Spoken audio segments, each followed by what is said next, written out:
वक्रतुंड महाकाय सूर्यकोटी समप्रभ निर्विघ्नं कुरु मे देव सर्वकार्येषु सर्वदा सर्वमंगलमांगल्ये शिवे सर्वार्थसाधिके शरण्ये त्र्यंबके गौरी नारायणि नमोस्तुते।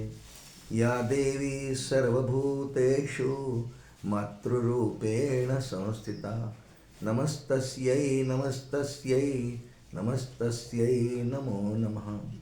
सच्चिदानन्दरूपाय विश्वोत्पत्त्यादिहेतवे तापत्रयविनाशाय श्रीकृष्णाय वयं नमः।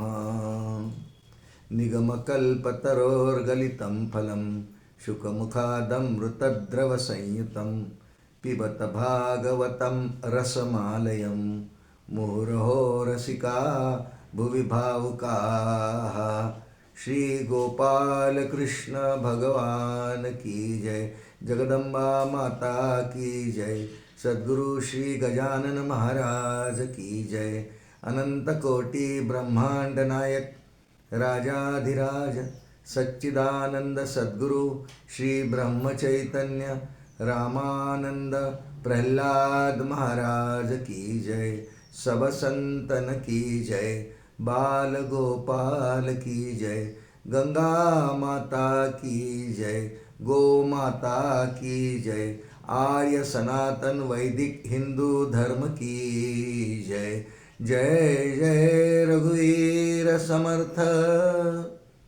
अथ कलिकेल्मिषापहारिणीं तापत्रयोन्मूलिनीं रम्या श्रीमद्भागवत कथा प्रस्तूयते। श्रोता वक्ता श्रीराम समर्थ, श्रीराम समर्थ, श्रीराम समर्थ। परमपूजनीय सद्गुरूंच्या कृपेने श्रीमद्भागवत ग्रंथावर काही चिंतन करण्याचा योग येतो आहे। श्रीमद्भागवत सार रूपाने काही वेळात आपल्यासमोर चिंतन रूपाने मांडतो आहे। वेदव्यासांची निर्मिती आहे, 18 पुराणं त्यांचीच आहेत। अगदी सुरुवातीला आपण भागवत ग्रंथाचा एक बाह्य परिचय करून घेऊ आणि त्यानंतर त्याच्या 12 स्कंदांमध्ये 12 स्कंद आहेत, कारण साधारणपणे कोणते विषय येतात, ते काय येतात, कशासाठी येतात, कोणासाठी येतात, असा काही विचार आपण सार रूपाने असलेल्या चिंतनामध्ये करूया। श्रीमद्भागवत हा वेदव्यासाने निर्माण केलेला ग्रंथ आहे। आपल्याला सर्वांना माहिती आहे, वेदव्यासाने 18 पुराणं निर्माण केली। या 18 पुराणांचे मिळून एकूण श्लोक 4 लक्ष येतो। हे श्रीमद्भागवताच्या 12व्या स्कंदाच्या शेवटच्या अध्यायात दिलेलं आहे, कोणत्या पुराण ग्रंथाचे किती श्लोक आहेत। सर्वात विस्तार आणि मोठा स्कंद पुराण ग्रंथ आहे, 81,100 श्लोक आहे। श्रीमद्भागवत या ग्रंथाला व्यासमहर्षी महापुराण म्हणतात।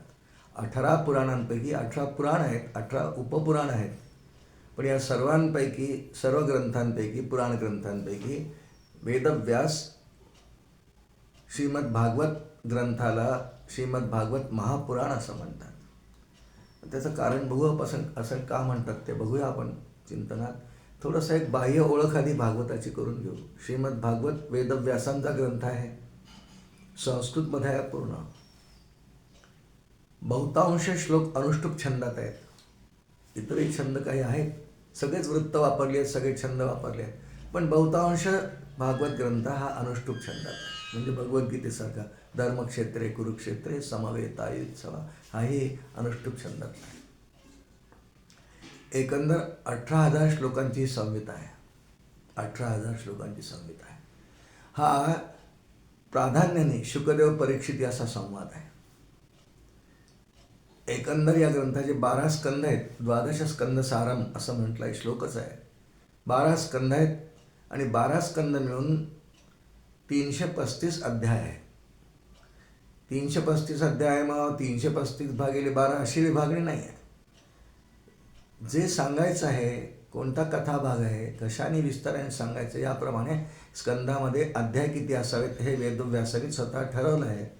पण ज्याच्यासाठी प्राधान्याने भागवत ग्रंथाची रचना झालेली आहे श्रोते हो, तो संवाद आपण थोड्या वेळाने ऐकणार आहोत, नारद आणि वेदव्यासांचा, ज्याच्यासाठी झाला आहे कृष्णचरित्रासाठी. त्या कृष्णचरित्राला अगदी व्यवस्थित मांडणी करण्यासाठी, न्याय मिळण्यासाठी महर्षी वेदव्यासांनी सर्वात जास्त अध्याय संख्या त्याला दिलेली आहे. कृष्णचरित्र हे दशमस्कंदाचा भाग आहे. दशमस्कंदाचे एकूण अध्याय 90 होते. मग इतर काही स्कंद लहान मोठ्या अध्याय संख्येने, आणि श्रीमद भागवतातला सर्वात लहान स्कंद अध्याय संख्येच्या रूपाने, अध्याय संख्येच्या रूपामध्ये द्वितीय स्कंद आहे, ज्याच्यामध्ये 10 अध्याय आहेत फक्त. पण तत्त्वज्ञानाच्या अत्यंत उंचीवर हा ग्रंथ आहे. श्रीमद भागवत हा ग्रंथ प्रधानतेने भक्तीचा ग्रंथ आहे, भक्ती शिकवणारा ग्रंथ आहे. पण वैदिक ग्रंथ असल्यामुळे वैदिक ग्रंथांची एक मांडणी असते की भगवंतांच्या प्राप्तीचे जे 3 मार्ग सर्वच ग्रंथात सांगितले. श्रीमद भागवतातही वर्णन येतं 11व्या स्कंदामध्ये. भगवान उद्धवाला सांगताना उद्धव गीतेत एक श्लोक म्हणतात, योगास्त्रया मया प्रोक्ता नृणाम श्रेयो विदित्सया ज्ञानं कर्मंच भक्तींच नोपायो नोस्ते कुत्रचित, असा श्लोक पुढे 11व्या स्कंदात येतो की हे उद्धवा योगास्त्रयो मया प्रोक्ता, माझ्या प्राप्तीसाठी 3 योग किंवा 3 मार्ग मी प्रधानतेने सांगितले. ज्ञानं कर्मंच भक्तींच, ज्ञान, कर्म आणि भक्ती, किंवा आपल्या सोप्या भाषेत दासबोधाच्या भाषेत म्हणजे कर्म, उपासना आणि ज्ञान. त्रिकांड वेद प्रमाण ज्ञानाचे होते विज्ञान परब्रह्मी श्रीराम, अशी दासबोधात होती आहे. कोणताही पारमार्थिक शास्त्रीय ग्रंथ म्हटला की त्यात 3 भाग येणारच, कर्म, भक्ती, उपासना. पण त्यापैकी उपासना म्हणजे भक्ती हे अंग भागवताचं प्रधान अंग आहे. पण त्यात ज्ञान सांगितलेलंच असं नाही. श्रीमद भागवत ग्रंथामध्ये ज्ञानांगाची चर्चा किंवा ज्ञानांगाचा परिचय किंवा ज्ञानांगानी मांडणी ही बऱ्याच ठिकाणी आहे. त्यातली एक मांडणी द्वितीय स्कंदात आधी आहे, मगाशी बोलल्याप्रमाणे. कारण द्वितीय स्कंदामध्ये ब्रह्मदेव आणि नारद किंवा श्री भगवान आणि ब्रह्मदेव आधी यांच्या संवादाच्या माध्यमातून आपल्यासमोर वेदव्यासांनी चतुश्लोक भागवताची मांडणी केली. इथपर्यंत गेल्यानंतर आपण बघू त्यातले श्लोक 1-2 चिंतनालाही घेऊ आपण. पण तूर्त फक्त एक बाह्य स्वरूप भागवताचं काय आहे, कारण श्रीमद भागवत सार असा विषय आपल्याजवळ आहे. त्यामुळं पूर्ण 18 स्कंदाचं सार आपल्याला थोडक्यात आज मांडणी करायची आहे.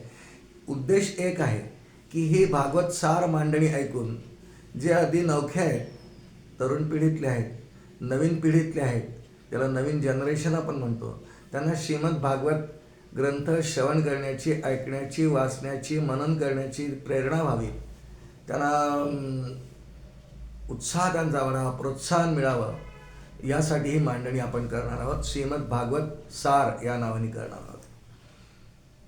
द्वितीय स्कंदामध्ये ज्ञानांगानी चतुश्लोक भागवत आहे. तृतीय स्कंदामध्ये संपूर्ण सृष्टीची रचना कशी झाली हे विदुर आणि मैत्रेय संवादातून व्यास महर्षी आपल्याला समजावून सांगतात.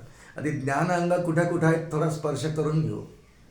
दशमस्कंदात जेव्हा आपण जातो, भगवंतांनी आपल्या आईला जेव्हा विश्वरूप दाखवलं, माती खाण्याच्या निमित्ताने कथा येणार आहे, त्या ठिकाणी तत्त्वज्ञानाची खूप चर्चा की असं भगवान का करतात. त्यानंतर दशमस्कंदाच्या अगदी प्रारंभी भगवान सगुण साकार का होतात, अशी एक तत्त्वज्ञानाची छान मांडणी उपनिषदांच्या आधारे. कारण उपनिषदांमध्ये मांडणी आहे. बृहदारण्यक उपनिषद म्हणतं द्वेवाव ब्रह्मणो रूपे, द्वेवाव ब्रह्मणो रूपे मूर्तंचैवा मूर्तंच, अशी मांडणी आहे. भगवान सगुणही असतात, साकारही होतो. तो मुळात निर्गुण निराकार परमात्मा जेव्हा अवतार धारण करतो तेव्हा सगुण साकार होतो. त्याचं सामर्थ्य आहे, त्याचीच सगळी मांडणी आहे, तो करणार आहे. ते हे तृतीय स्कंदात सगळी मांडणी येते. त्यानंतर दशमस्कंदामध्ये आणखी ठिकाणी अध्याय क्रमांक 28, 29, 30, 31, 32 या ठिकाणी रासलीलेचे प्रसंग आहेत. 32व्या अध्यायात महारास आहे आणि रासलीलेमध्ये तत्त्वज्ञानाचं खूप अंग आहे. बऱ्याच ठिकाणी तत्त्वज्ञानाच्या अंगाने वेदव्यास बोलले आहेत. तृतीय स्कंदामध्ये कपिल देवहूती स्कंदा संवादाच्या निमित्ताने कपिल गीतेचं वर्णन आहे, सांख्य योगाचं वर्णन आहे 9-10 अध्यायांमध्ये, तेही ज्ञानांग आहे. आणि शेवटी दशमस्कंदाच्या 87 अध्याय श्रुतींचा एक अध्याय आहे, श्रुतींची स्तुती, श्रुतींची केलेली महती, तोही ज्ञानांग आहे. तसं प्रत्येकच कथेचं निरूपण समाप्त करताना वेदव्यासांनी ते ज्ञानाला जोडलं आहे. भक्ती करत करत करत अंतःकरणाला काय लाभ होतो हे सांगताना तात्पर्य म्हणून त्यांनी त्याचं निवेदन केलं आहे आणि दृष्टांत म्हणून कथा रंगवलेल्या आहे. पुष्कळांना असं वाटतं की पुराणातल्या कथा पुराणामध्ये काय गोष्टी ऐकायच्या, असं नाही आहे. कथांच्या माध्यमातून वेदव्यासांनी मांडणी तत्त्वज्ञानाचीच केली आहे. आणि शेवटी भागवत हा ग्रंथ ज्ञानपरही आहेच. भक्ती त्याचं प्रधान अंग आहे, पण ज्ञानादेव तू कैवल्यम या श्रुतीला न्याय देण्यासाठी शेवटी ज्ञानानीच मोक्ष होतो, किंवा मोक्षाला ज्ञानच म्हणतात. कैवल्य म्हणजे मोक्ष. ज्ञानादेव तू कैवल्यम, ज्ञानानीच मोक्ष प्राप्ती होती. श्रुती आहे, तिला कुठेही धक्का न लागू देता.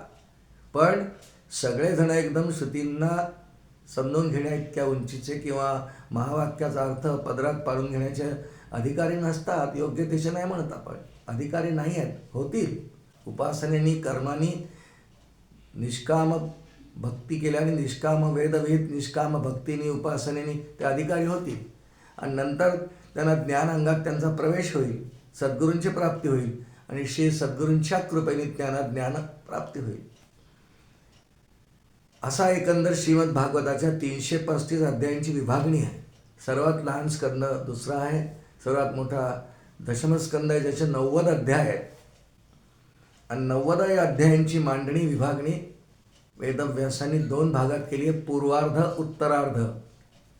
पूर्वार्ध 49 अध्यायांचा आहे आणि उत्तरार्ध 41 अध्यायांचा आहे.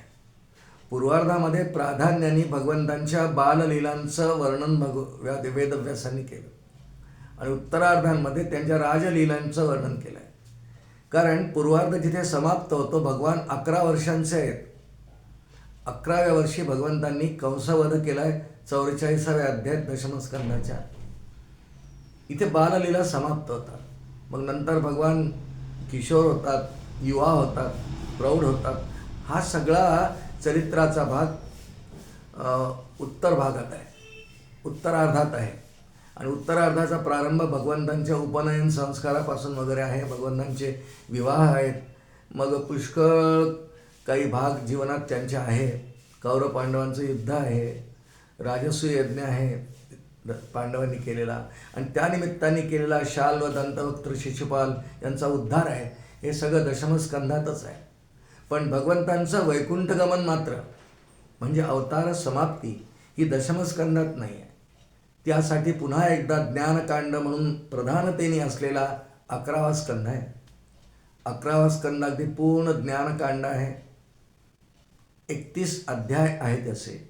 आणि यातल्या 31व्या अध्यायात भगवान आपला अवतार स्वेच्छेने समाप्त करतात. स्वेच्छेने येतात काही अवतार कार्य करण्यासाठी. काय करण्यासाठी येतात याची मीमांसा दशमस्कंदाच्या प्रारंभाला आपण पाहू, त्याचं वर्णन करताना. पण 11व्या स्कंदाच्या 31व्या म्हणजे समारोपीय अध्यायामध्ये भगवान वैकुंठगमन स्वेच्छेने करतात. आणि मग पुढे 12वा स्कंद आहे. 12वा स्कंद लहान आहे, 13 अध्यायांचा आहे. आणि यामध्ये मुख्य कथाभाग जो आहे, जो श्रीमद भागवताचा मुख्य श्रोता राजा परीक्षिती याला मोक्ष प्रदान करणं हे वेदव्यासांचं मुख्य कथाभाग आहे. असा एकंदर 335 अध्यायांची अशी मांडणी आहे. तिथे कर्म भक्ती सगळंच आहे. श्रीमद भागवतम पुराण तिलकम यद वैष्णवानां धनम यस्मिन् पारमहंस्यमेव मवलम गीतम परं गीयते यत्र ज्ञान विराग भक्ति सहितं नैष्कर्म्य आविष्कृतम तच्छृण्वन् प्रपठन विचारण परो ध्येयम प्रमुच्यते विमुच्यते नरः, असा श्लोक आहे. श्रीमद भागवतम पुराण तिलकम असं जेव्हा महर्षी वेदव्यास म्हणतात, तिलक म्हटलं आहे हो भागवताला. आणि साधारण तिलक आपण शीर्षस्थानी म्हणजे कपाळाला लावतो, बाकी कुठे तिलक लावायची पद्धत नाही आहे. कपाळाला, कपाळ याचा अर्थ शरीराचा शीर्ष भाग, सर्वात अंतिम उंच भाग. म्हणून श्रीमद भागवतम पुराण तिलकम, सर्व पुराण ग्रंथांमध्ये तिलक रूपाने म्हणजे अग्रस्थानी शीर्षस्थानी शोभणारा असा ग्रंथ आहे. आणि या श्लोकात वर्णन केलं आहे की यस्मिन पारमहंस एव मलम, म्हणजे श्रीमद भागवताची संहिता ही पारमहंस म्हणजे संन्याशी, अत्यंत विरक्त सर्व संघ परित्याग केलेल्या माणसांसाठी आहे. म्हणजे परीक्षित म्हणून तर अधिकारी आहे, सर्व संघ परित्याग केला आहे ना. प्रथम स्कंदात जेव्हा आपण थोडं सार पाहू तेव्हा हे आपण ऐकणार आहोत. पण श्रीमद भागवतम पुराण तिलकम यद वैष्णवानाम धनम, वैष्णव शब्दाचा एक अर्थ भक्त असा होतो. हे भक्तांचं धन आहे. भक्तांना दुसरं काय धन आहे? भगवंतांच्या कथा, लीला, चरित्र ही सगळे भक्तांसाठी फार महत्त्वाचं असते. कारण भगवंतांनी काय लीला केल्या, कशासाठी केल्या, त्या लीलेच्या माध्यमातून जगाला काय शिकवलं, कुणाचा उद्धार केला, आणि या सर्व लीला ऐकल्यानंतर आम्ही काय ग्रहण करायचं कलियुगात, हे सगळं महर्षी वेदव्यासांनी खूप खुबीने, त्यांचं वचन अन्यथा होत नाही. व्यासोपृतम न संशय असं वचन आहे की वेदव्यासांनी जे सांगितलं त्याच्यावर संशय कधी धरू नये. व्यासोपृतम म्हणजे व्यास महर्षींनी सांगितलेलं, न संशय हा. आणि एक उक्ती त्यांच्याविषयी फार प्रसिद्ध आहे, आपल्या सर्वांना माहिती असेल. व्यासच्छिष्टम जगत्त्रयम, या संपूर्ण जगतामध्ये व्यासांचं फार महती आहे. सगळ्या जगात जेवढं वाङ्मयांच्या अंगाने किंवा साहित्याच्या अंगाने जेवढी मांडणी आहे, जेवढे ग्रंथ आहेत, त्यामध्ये व्यास प्रधानतेने आहेत. महर्षी वेदव्यास भगवान नारायणाचा अवतारच आहेत. आता आपण थोड्या वेळाने ऐकणार आहोत. प्रथम स्कंदात त्यांची कथा येते. हे श्रीमद भागवताचं एकंदर 335 अध्यायांचं बाह्य स्वरूप आहे. श्रोते, अंतर्स्वरूपात जाऊ आपण. आपल्या उपलब्ध वेळेमध्ये आपल्याला भागवत सार बोलायचं असल्यामुळे सार सार सार म्हणजे अगदी निवडक प्रसंग तर नाही आपण ऐकू शकत, पण श्रीमद भागवत काय ग्रंथ आहे याची एक भूमिका आपल्यासमोर असावी म्हणून ही मांडणी आपण करणार आहोत. श्रीमद भागवताचा पहिला स्कंद, 12 स्कंद आहेत आपण बोललो, आपण मोठा दशमस्कंद. पहिला स्कंद हा प्रस्तावना रूप आहे. प्रस्तावना यासाठी म्हणतोय आपण की ह्यामध्ये श्रीमद भागवताच्या 3 मुख्य व्यक्तिरेखा ज्या आहेत. कारण श्रीमद भागवतामध्ये अनेक व्यक्तिरेखा आहेत, अनेक चरित्र आहेत, अनेक राजांची चरित्र आहेत, देवांची आहेत, सर्व अवतारांची चिकित्सा आहे. मत्स्यकूर्म वराहापासून कल्कीपर्यंत सगळ्या चिकित्सा आहेत, मांडणी केलेली आहे, सांगितलेलं आहे आपल्याला. पण याचे 3 मुख्य पात्र आहेत हो. आणि कोणताही ग्रंथ जर समजून घ्यायचा, त्या ग्रंथाचा परिचय करून घेताना त्या ग्रंथामध्ये मुख्य कोणती पात्र आहेत समजून घ्यावं. आपल्या सर्वांना माहिती आहे, बोललोय आधी, श्रीमद भागवत ग्रंथ हा वेदव्यासांनी निर्माण केला आहे. मग तो कुणाला तरी सांगितला पाहिजे. संप्रदायाची मांडणी अशी असते की एखाद्या अधिकारी व्यक्तीने, आचार्याने ग्रंथ निर्माण केल्यानंतर तो कोणातरी अधिकारी व्यक्तीला, अधिकारी साधकाला, शिष्याला तो ऐकवायचा असतो. त्याप्रमाणे व्यासमहर्षींनी हा ग्रंथ आपला अतिशय अधिकारी आणि विरक्त पुत्र शुकदेवांना हा ग्रंथ सांगितला. त्यांचा तो कंठस्थ झाला एकदा ऐकून. आता त्यांना आज्ञा केली की तू आता याचा विस्तार कर.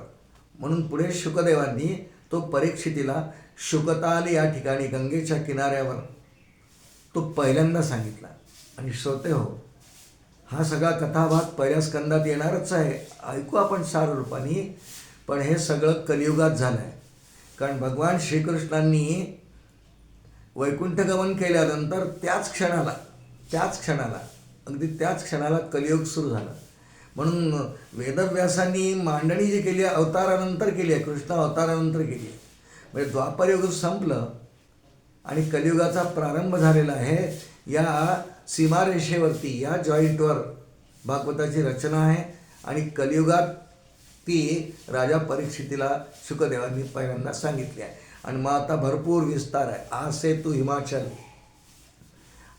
हिमाचल कन्याकुमारीपासून काश्मीरपर्यंत आणि जगन्नाथपुरीपासून बडोदा, अहमदाबाद, गुजरातपर्यंत सगळीकडे, सगळ्या भाषांमध्ये, या भारतभूमीच्या सगळ्या भाषांमध्ये श्रीमद भागवत कथा सांगितली जाते, ऐकली जाते, लिहिलेली पण आहे भाषांतरा रूपाने. मूळ संहिता वेदव्यासांची आहे, पण भाषांतर सगळ्या भाषांमध्ये झाली. इतकंच नव्हे तर जगातल्या अनेक भाषांमध्ये श्रीमद भागवताचे भाषांतर ट्रान्सलेशन झालेली आहेत. आणि त्या प्रांतांमधले, देशांमधले जे अधिकारी साधक आहेत, तपस्वी आहेत, ज्यांना प्रेरणा होते की भागवत लोकांकडे सांगितलं गेलं पाहिजे, लोकांना कळलं पाहिजे, पण मांडणी करतात. त्यामुळे सगळ्या प्रांतातले, सगळ्या भाषातले आचार्य भागवतकार सगळीकडे आहेत. होतं सगळ्या ठिकाणी भागवत. ही एक बाह्य मांडणी फक्त आपण ऐकली. आता आपण थोडंसं अंतरंगात शिरू. मगाशी एक मुद्दा बोलला गेला की श्रीमद भागवताचे 3 प्रधान पात्र आहेत. या तीनही पात्रांचा परिचय आणि ओळख आणि या तिघाही जणांचे परस्पर संबंध, त्यांचे कर्म, त्यांच्या लीला, त्याचा उद्देश, त्याचा हेतू हे पहिल्या स्कंदामध्ये आलेलं आहे. प्राधान्याने शुकदेव परीक्षित या संवाद आहे, पण अनेक ठिकाणी पुष्कळ इतर संवाद येतील. सनत कुमार आणि भगवंतांचा संवाद येईल, ध्रुव आणि भगवंतांचा संवाद येईल, नारदांचा तर अनेकांशी संवाद होणार आहे, स्वतः कृष्णाशी होणार आहे. असे अनेक संवाद आहेत, ते उपसंवाद आहेत, पण मुळात हा संवाद शुकदेव आणि परीक्षित असा संवाद रूपाने आहे. आमच्या आर्य सनातन वैदिक धर्माची एक विशेषता आहे की सगळे ग्रंथ सगळे आमचे आध्यात्मिक ग्रंथ हे गुरुशिष्य संवाद रूपाने आहेत. सगळी उपनिषद गुरुशिष्य संवाद आहे. श्रीमद भगवद्गीता आमच्या पूर्ण धर्माचा पाया, आर्य सनातन वैदिक धर्माचा पाया, बेस गुरुशिष्य संवादाने आहे. श्री भगवान आणि अर्जुन यांचा संवाद आहे. दासबोध गुरुशिष्यांचा संवाद आहे. ज्ञानेश्वरी माऊली आणि निवृत्तीनाथ यांचा संवाद आहे. सगळे ग्रंथ आमचे आध्यात्मिक ग्रंथ, गुरुगीता, भगवान महादेव आणि पार्वती यांचा संवाद आहे. बहुतांश सगळे ग्रंथ आमचे गुरुशिष्य संवादाने आहेत. गुरुशिष्य संवाद परंपरा ही आर्य सनातन वैदिक धर्माची फार मोठी विशेषता आहे. आणि त्यामुळे शुकदेव परीक्षित या संवाद पहिल्या स्कंदात सुरू होणार आहे.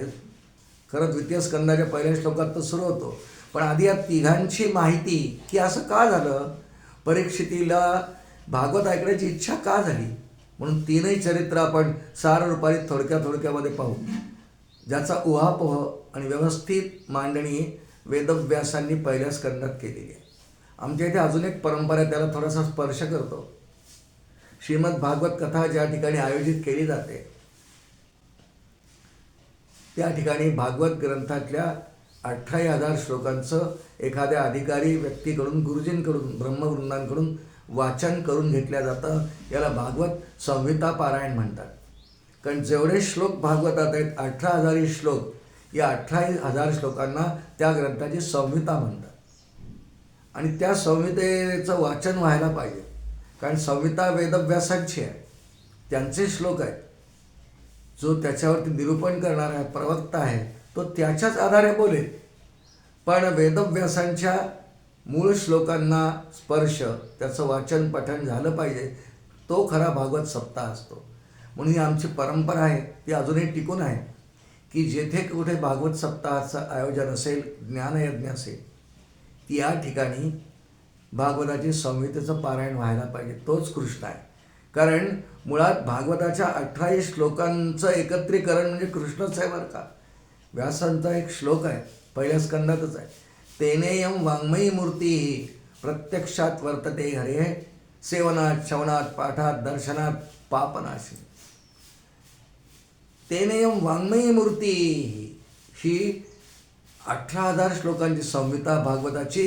हे 18,000 श्लोक म्हणजेच कृष्ण आहे. आणि म्हणून त्याचं पठण म्हणजे कृष्णाला स्पर्श आहे, कृष्णाचं वर्णन आहे. म्हणून संहितेची परंपरा आहे. अजून एक परंपरा आपल्याकडे आहे की श्रीमद भागवत कथा कुणाला सांगायची असेल, एखाद्या भागवतकाराला किंवा आचार्यांना, तर आधी श्रीमद भागवत महात्म्य सांगावं लागतं. जे स्कंदपुराणाच्या अंतर्गत 5-6 अध्यायांमध्ये वेदव्यासानेच लिहिलेलं आहे, ते आधी सांगावं लागतं. आणि त्यामध्ये नारद आणि भक्ती यांचं एक रूपकात्मक कथा येते आणि एक धुंदुकारीचं आख्यान येतं. विस्ताराने त्या कथा आपण पुष्कळ ऐकल्या असतील, त्यामुळे त्यात शिरत नाही. आपण पहिल्या स्कंदाचं सार पाहू, कारण यामध्ये प्रमुख 3 व्यक्तींचा, पात्रांचा परिचय आपल्याला वेदव्यासाने दिलेला आहे. सगळ्यात पहिल्यांदा महर्षी वेदव्यास यांच्या चरित्राचा थोडासा भाग, जो पहिल्या स्कंदाचा एक भाग आहे, कारण ते लेखक आहेत. त्यांना भगवंतांची प्रेरणा नारदांमुळे झाली आणि वेदव्यासांच्या चरित्रामधून वेदव्यास आणि नारद यांच्या भेटीचा प्रसंगही पहिल्या स्कंदात आलेला आहे. हा प्रसंग असा आहे, वेदव्यासांचा आश्रम शम्याप्रास या ठिकाणी आहे. सरस्वती नदीच्या काठावर शम्याप्रास त्यांचा आश्रम आहे. वेदव्यास हे भगवंतांचे कलावतार बोलले आहेत पहिल्या स्कंदात. त्यांचा जन्म, प्रादुर्भाव हाच मुळात अत्यंत एका मोठ्या कार्यासाठी झालेला आहे. भगवान विष्णू झालेला आहे. पहा, वेदव्यासांनी स्वतः श्लोक लिहिलाय.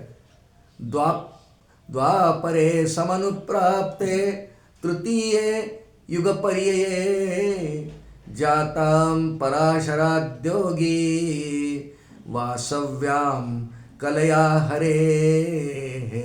श्री गोपाल कृष्ण भगवान की जय. वासव्या कलया हरे हे म्हणजे भगवान वासुदेवांच्या कलेने, एका कलेने वेदव्यासांचा जन्म आहे. द्वापरे समनुप्राप्ते, द्वापर युगामध्ये त्यांचा जन्म अवतार आहे. तृतीय युगपर्यय, तिसरं युग आहे ना, सत्य, त्रेता, द्वापर, कली असे 4 युग आहेत की नाही. त्यापैकी तृतीय युगपर्यय म्हणजे तिसऱ्या युगात वेदव्यासांचा जन्म. हे महर्षी पराशर आणि देवी सत्यवती यांचे पुत्र आहेत. अत्यंत ज्ञानी आहेत, भगवंतांचाच अंश आहेत. वासव्या कलयाम हरे म्हटलं ना आपण, अत्यंत ज्ञानी आहे. चातुर्होत्र संस्था यांनी तयार. वेद एकच होता, वेदराशी आधी एकच आहे. वेदांचे 4 भाग करण्याची किमया वेदव्यासांची आहे. ब्रह्मसूत्र आहेत, उपनिषद भाष्य आहे, ही भाष्य आहेत. अत्यंत खूप काव्य यांचं आहे. संपूर्ण महाभारत ग्रंथ यांनी लिहिला आहे. किती काव्य असेल. आणि या सगळ्या काव्यामधून या सृष्टीमध्ये जितके जीव प्राणी आहेत यांच्या सगळ्या व्यक्तिरेखा वेदव्यासांनी लिहून ठेवल्या. महाभारताला पंचम वेद म्हणतात. इतक्या व्यक्तिरेखा आहेत आणि त्या वेदव्यासांच्या लेखणीतून मांडल्या गेल्यामुळे सगळ्या जगाचं त्यात चित्रीकरण झालेलं आहे. एकही व्यक्ती अशी नाही की त्यात मांडणी त्याची झाली नाही. सगळ्या आविर्भावांच्या त्यात मांडणी झालेल्या आहेत. वेदव्यास इतकी रचना केली, भगवंतांचे कलावतारच आहेत, पण तरी देखील त्यांच्या अंतःकरणाला प्रसन्नता, समाधान, शांती नाही आहे. खूप रचना झाल्या आणि ह्या प्रसंगी त्यांच्या आश्रमात नारदांचा आगमन झालं असं वाटलं. नारद आले. वेदव्यास, अजून श्रीमद भागवताची निर्मिती नाही आहे. नारदांनी विचारलं, मुनी आपण खिन्न का आहात? इतक्या रचना आपण केल्या, महाभारतासारखा इतका मोठा ग्रंथ आपण लिहिला, ब्रह्मसूत्र लिहिली, एवढं सगळं लिहिलं तरी सुद्धा आपल्या अंतःकरणाला प्रसन्नता नाही. ते म्हणाले, हो ना नारदा, काय माहीत नाही काय झालं, पण मला अजून खूप छान प्रसन्न वाटत नाही. बाकी सगळं नित्यकर्म तसंच आहे. अन्निक आहे, यज्ञ आहे, जपजाप्य आहे, ध्यान आहे, ही परमार्थातली सगळी अंग मी करतो आहे, पण अजून खूप प्रसन्न असं नाही वाटत. तेव्हा देवर्षी नारद त्यांना म्हणाले, म्हणे व्यासांनी विचारले नारदाने, मी काय करू मग अंतःकरणाला प्रसन्नता येण्यासाठी? नारद महर्षी म्हणाले, म्हणे आपली कीर्ती तर त्रैलोक्यात आहे. इतकं काव्य करून आपण जी सेवा केली भगवंतांची, आपली कीर्ती आहे. पण एक सांगू आपल्याला, आपण अजून अत्यंत पुण्यवान यशकीर्ती असलेला परमात्मा माझा नारायण यांनी नुकताच जो सगुण विग्रह समाप्त केलेला आहे. भगवंतांनी आपला सदैव वैकुंठ गमन केल्यानंतर नारद आणि व्यास यांची भेट आहे. भगवान नाही येतात, अवतार समाप्ती झाली आहे. माझ्या भगवंतांनी कृष्ण नावाचा नुकताच जो अवतार समाप्ती केलेली आहे, त्याचं संपूर्ण चरित्र गायन आपण नाही केलं. महाभारतात कृष्ण आहे, पण बाललीला नाही हो. त्याच्या बाललीलांचं गायन करा महर्षे, आपला अंतःकरणाला शांती वाटेल. मग वेदव्यासांनी नारदांची पूजा केली, नारद निघून गेले आणि मग एकांतात बद्रीवनात आहे आणि शांतपणे चिंतन करायला लागले. आणि मग पुढे नारदांच्या सांगण्याप्रमाणे, उपदेशाप्रमाणे वेदव्यासांनी श्रीमद भागवत महापुराण ग्रंथाची निर्मिती केली. प्राधान्याने यात कृष्णचरित्र आहे आणि जेव्हा भगवान कृष्णांच्या बाललीलांचं गायन लेखन व्यासांनी केलं, लिखाण तर होऊन झालं, पण शांतपणे एकांतात बसताना आनंद, अंतःकरणाला प्रसन्नता वाटायला लागली. त्याचं बालरूप, यशोदा आणि देवकीला देणारा त्यांचं अत्यंत वात्सल्य भावातून दिलेलं प्रेम यांनी व्यासांचं अंतःकरणे द्रवित व्हायला लागलं आणि अंतःकरणाला त्यांच्या शांती मिळाली. महर्षी वेदव्यास आता त्यांनी भागवत संहिता रचना केली. विचार केला, परंपरा आता पुढे टिकून राहण्यासाठी कुणाला तरी शिकवली पाहिजे. थोडा वेळ विचार केला की आपल्याला एक पुत्र झाला आहे. महर्षी व्यासदेव आणि सरस्वती देवी यांच्या पोटी पुत्र जन्माला आले. शुकदेव यांच्या जन्माची कथा ही भागवतात आहे. शुकदेवांचा जन्म या दाम्पत्याच्या पोटी हे आईच्या गर्भातून 16व्या वर्षी बाहेर आले. तोपर्यंत आईच्या उदरातच होते. ब्रह्मदेवाने विनंती केली की अरे बाळा, त्या आईला किती त्रास होत आहे, आईच्या उदरातून बाहेर ये, तुला कल्याण होईल, तुझ्या निमित्ताने जगाचं कल्याण होईल, बाहेर ये. पण शुकदेव त्यानंतर आईच्या उदरातून बाहेर आले. जन्म झाले 16 वर्षाचे. यांच्या वर्णनाचा एक अध्याय पहिल्या स्कंदामध्ये. अत्यंत प्रसन्न चित्त, जन्मापासून जीवनमुक्त दशेतच जन्माला आले. तैसे दशेची वाट न पाहता, वयसेची या गावा न जाता, बालपणीचं सर्वज्ञता वरितया ते श्रीराम. असे शुकदेव आहेत. अत्यंत जीवनमुक्त दशेत आहेत आणि जन्माला आले. यांना मायेनी आच्छादन केलेलं हे जग पाहायचंच नाही आहे. त्यांना खरं जन्मच घ्यायचा नव्हता, जन्माला यायचं नव्हतं. ईश्वराची योजना, जन्माला आले आणि मायेनी निर्माण केलेलं जग तर जाऊ द्या, आईवडिलांकडे पाहिलं नाही आणि निघून गेले हिमालयाकडे. अत्यंत विरक्त, अत्यंत शांत, दिगंबर अवस्था आहे, वस्त्रहीन आहेत, पण अतिशय तेजस्वी आहे आणि अतिशय विरक्त. इतके विरक्त जग पाहायची इच्छाच नाही आहे. कारण जगाला ब्रह्मसत्यम जगन्मिथ्या हा अनुभव चित्तात मुरलेला आहे. निघून गेले. पण वेदव्यासांना स्मरण झालं की आपल्याला असा एक अधिकारी पुत्र झाला. शुकदेवांच्या वैराग्याची उपमा श्रोतेव आपण या कलियुगातल्या एका महापुरुषाला देतो. माहिती आहे सगळ्यांना, सज्जनगड निवासी रामदास स्वामी. शुका सारिखे पूर्ण वैराग्य ज्याचे, वसिष्ठापरी ज्ञान योगेश्वराचे, कवी वाल्मिका सारिखा मान्य ऐसा, नमस्कार माझा सद्गुरू रामदास. रामदास स्वामींना शुकदेवांच्या विरक्तीची उपमा दिली जाते. इतके विरक्त. महर्षी वेदव्यासांनी व्यासाची श्रीमद भागवताची संहिता लिहिली. अत्यंत कोणीतरी अधिकारी असेल त्याला दिली पाहिजे. संप्रदाय पुढे चालण्याकरता, ग्रंथ पुढे जाण्यासाठी. आणि आठवण आली की आपला अधिकारी पुत्र, विरक्त पुत्र शुकदेव म्हणून नाव ठेवलं होतं, हा निघून गेला आहे, त्याला बोलवायला पाहिजे. म्हणून शिष्यांजवळ तो ग्रंथ दिला.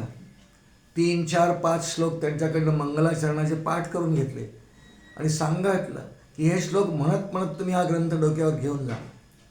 जिथे कुठे माझा पुत्र असेल ना, तो ते श्लोक ऐकेल आणि अत्यंत विरक्त असलेल्या पुत्रालाही प्रेमात पाडेल कृष्णाचे, असे श्लोक आहेत. ग्रंथ काय आहे याविषयीचा श्लोक मंगलाचरणाच्या श्लोकात आपण म्हटला.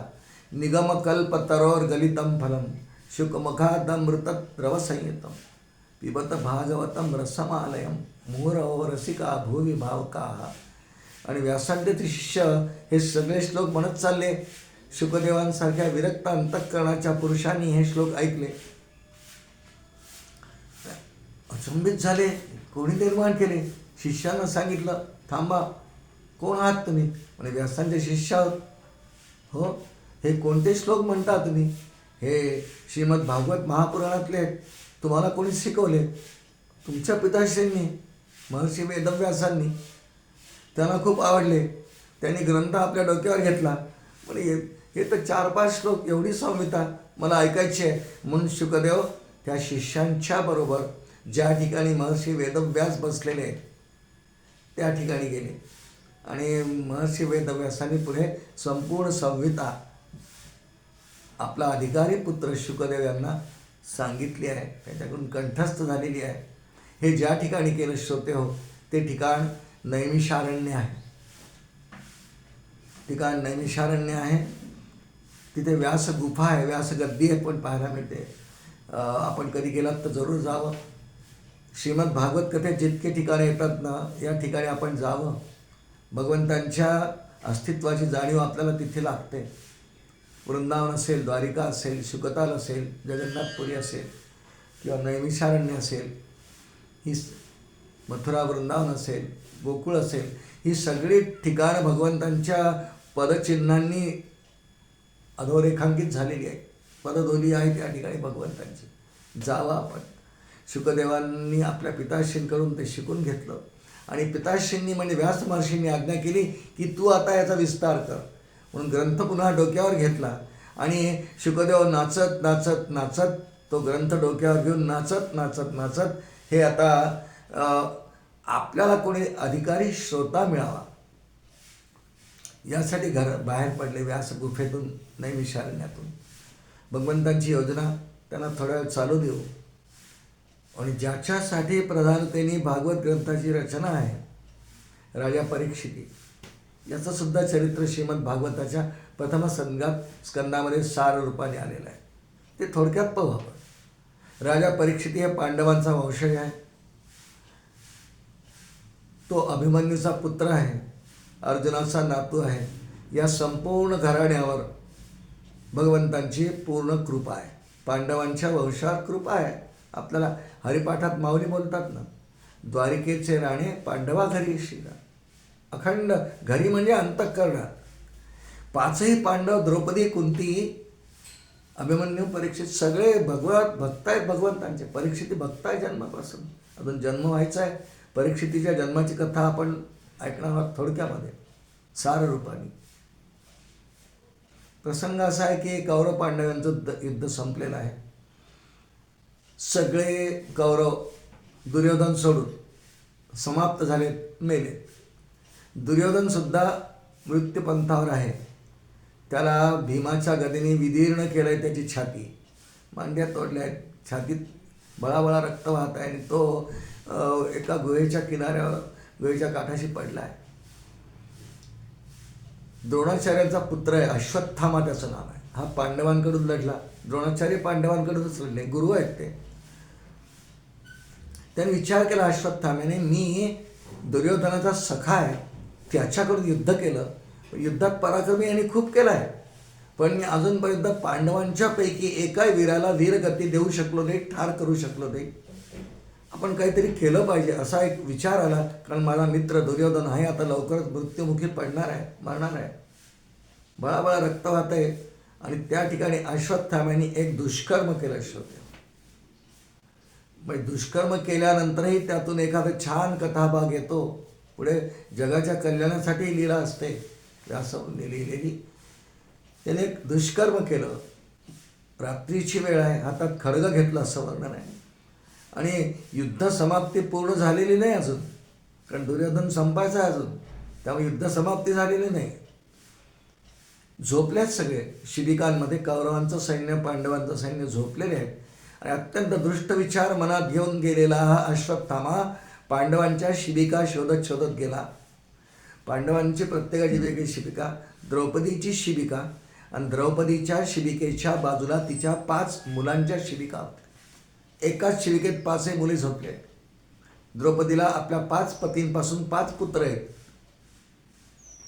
वीर आहेत, पराक्रम करतात युद्धात रोज. पण धर्मक्षेत्रे, कुरुक्षेत्रे असं युद्ध असल्यामुळे संध्याकाळच्या वेळेला युद्धविराम व्हायचा.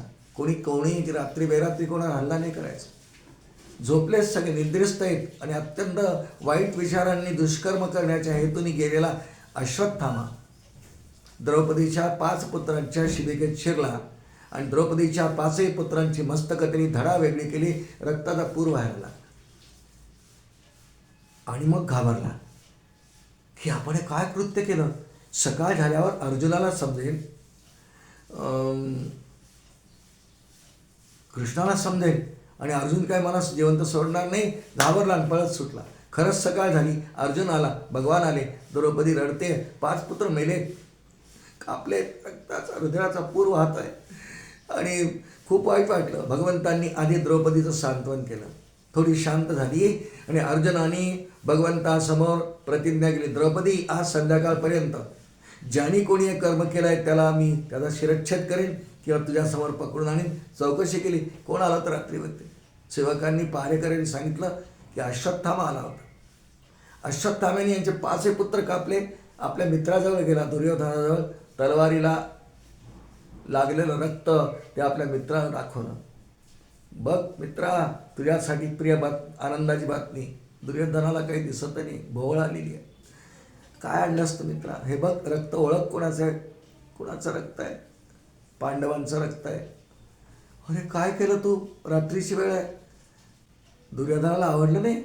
धर्मक्षेत्र कुरुक्षेत्र, दुष्ट होता, पांडवांचा द्वेष करत होता, पण असं कृत्य त्याला आवडलं नाही. काय आहे त्यांनी सांगितलं, मी असं गेलो आणि द्रौपदीचे 5 पुत्र झोपेत ठार केले. दुर्योधनाने त्याचा निषेध केला आहे. मित्रा काय केलंस, तू भ्याड आहेस. दिवसा उजळी त्यांना मारलं असतं युद्धामध्ये, मला आनंद झाला असता. तू मध्यरात्री ज्यावेळेला युद्धविराम झालेला आहे अशा वेळी द्रौपदीच्या 5 पुत्रांची हत्या केली, मला तोंड दाखवू नको.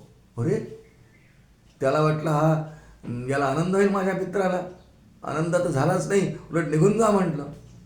आता दोन्हीकडून गेला, आता घाबरला की आता सकाळ झाली, कृष्ण मला सोडणार नाही, अर्जुन सोडणार नाही. आणि श्रोते वासच झालं. अर्जुनाने प्रतिज्ञा केली, आज संध्याकाळच्या आत मी जिवंत पकडून आणेन अश्वत्थाम्याला किंवा ठार मारून आणेन. त्याप्रमाणे भगवान आणि अर्जुन गेले. अश्वत्थाम्याशी युद्ध झालं, अश्वत्थाम्याला बांधलं, द्रौपदी समोर आणलं. द्रौपदी याला शिक्षा दे. द्रौपदीने सांगितलं, आर्य सनातन वैदिक धर्मामध्ये स्त्रियांच्या क्षमेची उंची किती असते, क्षमा हा गुण स्त्रियांच्या जवळ किती उच्च प्रमाणात असतो याचं मोठं उदाहरण आहे. द्रौपदी म्हणते, देवा याला सोडून द्या. कारण एखाद्या आईचे पुत्र मेल्यानंतर, द्रौपदी प्राणदंड द्यायला नाही देवा, एखाद्या आईचा पुत्र मेल्यानंतर तिला किती दुःख होतं हे मी अनुभवते आहे.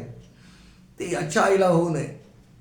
अश्वत्थामा द्रोणाचार्यांचा पुत्र आहे, याच्या आईला म्हणजे द्रोणाचार्यांच्या पत्नीला होऊ नये, म्हणून याला सोडून द्या. पहा, भीमाला खूप राग आला, गदाच उपसली होती, पण भगवंतांनी सर्वांना शांत केलं आणि द्रौपदीच्या म्हणण्याप्रमाणे अश्वत्थाम्याला सोडून देणार. पण भगवान म्हणाले, थोडी शिक्षा द्या अर्जुना याला, कारण एखाद्या वीराचा निषेध जर केला तर त्याचा मृत्यू असतो. हा वीर तर आहेच, तू खूप निषेध कर, निंदा कर याची. त्याने निंदा केली. आता तसं सोडून देण्याआधी या अश्वत्थाम्याच्या मस्तकावर जन्मापासून एक तेजस्वी मणी आहे, तो तलवारीने कापून घे. तो मणी अर्जुनाने कापला, भळा भळा भळा रक्त व्हायला लागलं, आणि ते भळाभळा रक्त पडलेला अश्वत्थामा 7 चिरंजीवीपैकी आहे बरं का. तो निघून गेला वनामध्ये, रानामध्ये. आजही अश्वत्थामा आहे. अनेकांना दर्शन होतात त्याची, अनेक साधू सत्पुरुषांना आजही अश्वत्थाम्याचे दर्शन होतात. अश्वत्थामा बलिर्व्यासो हनुमांश्च विभीषणः कृपया परशुरामश्च सप्तैते चिरजीविनः, असा श्लोक आहे ना. चिरंजीवी आहे, अजूनही दर्शन होतात. निघून गेला. यानंतर यथासमय जेव्हा पांडवा द्रौपदीचे 5 पुत्र मारले गेले, भगवान आता निघून जाणार, कौरव पांडवांचं युद्ध संपलं, महाभारत युद्ध संपलं. भगवंतांनी युधिष्ठिराला सांगितलं, सिंहासन देऊन दिलं, मी आता निघतो. आणि भगवान द्वारिकेकडे जायला निघाले. अर्जुन म्हणाला, मी भगवंतांना द्वारिकेपर्यंत सोडून येतो. अर्जुन आणि सात्यकी भगवंतांना सोडायला चालले. अचानक रथ चाललाय भरधाव वेगाने. इतक्यात मागून एक स्त्री, युवती, ते वाचवा वाचवा, देवा थांब, मला वाचव. भगवान अर्जुनाला म्हणतात, ही कोण आहे? अर्जुन म्हणतो, देवा ही आमची कुलवधू आहे, अर्जुनाची सून आहे ती. ही अभिमन्यूची पुत्री, अभिमन्यू मारला गेला युद्धात. ही उत्तरा कशासाठी येते? ही गर्भवती आहे, हिच्या पोटी येणार आहे आता परीक्षित. हिच्या पोटी अभिमन्यूचा पुत्र आहे तो. हे देवा वाचवा वाचवा वाचवा. आणि भगवान म्हणतात कशापासून वाचा. प्रसंगास आलेला वेदव्यासांनी की अश्वत्थाम्याने विचार केला की मी 5 पुत्र मारले, परंतु एक अजून शिल्लक राहणार आहे, कदाचित याचा पुढे जन्म झाल्यानंतर हा पांडवच आहे ना, हा त्रास देईल. म्हणून द्रौपदीचा एकंदर निर्वंश करण्याकरता अभिमन्यूचा पुत्र जो हिच्या पोटात उत्तरेचा हाही नाहीसा करावा म्हणून अतिशय दुष्टबुद्धीने अश्वत्थाम्याने ब्रह्मास्त्राची योजना उत्तरेच्या गर्भाच्या दिशेने केली आहे. म्हणून ती येते तेव्हा मला वाचवा वाचवा वाचवा. भगवान अर्जुनाला म्हणतात अर्जुना तुलाही ब्रह्मास्त्र येतं, तू ब्रह्मास्त्र सोड. मग अर्जुनाने पण ब्रह्मास्त्राचा प्रयोग केला. तिकडनं अश्वत्थाम्याने केलेलं ब्रह्मास्त्र दोन्ही समोरासमोर आले, निस्तेज झाले आणि चालले गेले. उत्तरा भगवंतांना शरण आली, गर्भवती आहे. आता तिच्या पोटी पुत्र जो येणार आहे तो परीक्षिती आहे, भागवताचा पहिला श्रोता आहे कलियुगातला. भगवंतांनी याला वाचवलं. आणि त्यानंतर यथासमय पहिल्या स्कंदाची कथा आपण साररूपाने पाहतोय. कशासाठी की भागवत ग्रंथाची रचना कशी झाली ते आपल्यासमोर कसं आलं.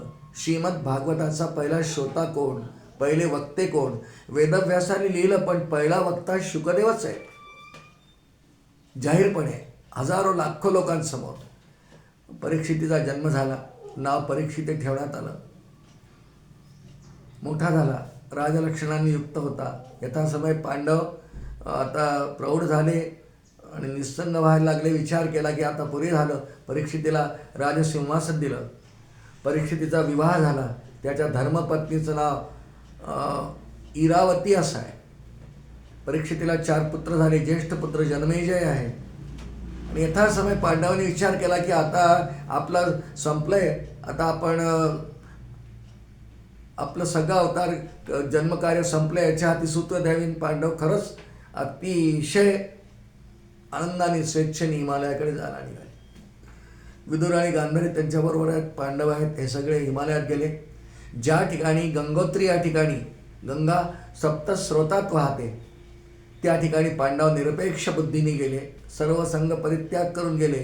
यथासमय भगवत चरणांचं, भगवती गंगेचं चिंतन करत करत पांडवांनी आपले देह समर्पण केले. याला पांडवांचं स्वर्गारोहण असं म्हणतात. महाभारतात हा विषय विस्ताराने आहे. परीक्षित आता मोठा झाला. आता परीक्षितीला भागवत श्रवण करण्याची प्रेरणा कशी झाली ही थोडक्यात आपण सार रूपाने पाहू. राजा चांगला आहे, पण एकदा त्याच्या हातून एक कृत्य घडलं. शिकारीला गेला, रथ घेऊन गेला. राजा आहे, क्षत्रिय आहे, त्याला अधिकार आहे मृगयेचा. मृगयेला गेला. मृगयात करता करता दिवसभर शिकार तर मिळाले नाही, पण तहान लागली आणि पाणी वगैरे जवळ काही नेलं नाही. जलाशय वगैरे दूर राहिले. विचार केला पाणी कुठे मिळेल. अतिशय तहान लागल्यानंतर पाण्याची फार अपेक्षा असते, त्यालाही होती. दूर एक आश्रम दिसला, शमीक ऋषींचा आश्रम आहे. ते ध्यानाला बसले. आश्रमात आला. 2-3 वेळा त्यांच्या झोपडीवरती टकटक केलं. ते ध्यानात आहे, समाधीपर्यंत गेलेले. अतिशय अधिकारी आहेत शमीक ऋषी.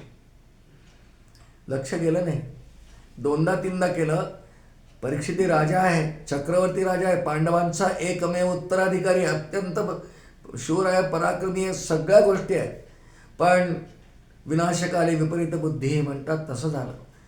राग आला. मी चक्रवर्ती राजा सम्राट पांडवांचा उत्तराधिकारी, हे ऋषीचं ध्यान एक सोंग वाटलं असं लिहिलं व्यासांनी. मग काय करावं. बाहेर गेला. एक मृत सर्प पडला होता, तो आणून त्यांच्या गळ्यात घातला अपमान करण्याच्या दृष्टीने आणि म्हणून निघून गेला. आपल्या राज्यात निघून गेला. इकडे परीक्षितीने शमीक ऋषींच्या गळ्यात सर्प अडकवला. ही बातमी त्यांच्या पुत्राला म्हणजे मुलाला कळली. नदीकाठी आपल्या सकाळचं अध्ययन वगैरे होऊन गेलं होतं, स्वाध्याय वगैरे. त्यानंतर नदीकाठी खेळायला गेलेले होते, स्नान करायला गेले. त्याला बातमी कळली की आपल्या वडिलांच्या गळ्यामध्ये राजा परीक्षितीने सर्प घातला मेलेला. तो आला, खूप रडला. वडिलांकडे पाहून ते तर ध्यानात येताना काही माहिती नाही. सर्प काढला, रडतोय. ते हुंदके ऐकून जागे झाले शमीक ऋषी आणि खूप वाईट वाटलं. शृंगी नाव आहे पुत्र, शृंगी. राग आला. तपी आहे, खूप तप केलं आहे. त्याच्या तपामुळे त्यांच्या वाणीला तेज आहे.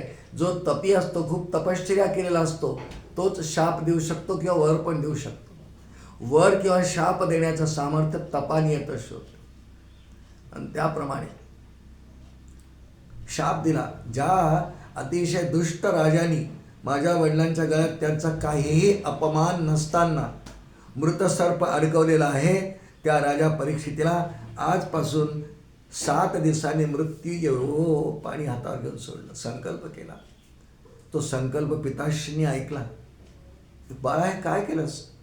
अरे पांडवांचा एकमेव उत्तराधिकारी आहे, अत्यंत धर्मशील वृत्तीचा आहे, प्रजेचं पालन धर्माने करतो, सर्व धर्मनिष्ठ आहे, या घराण्यावर कृष्णाची कृपा आहे.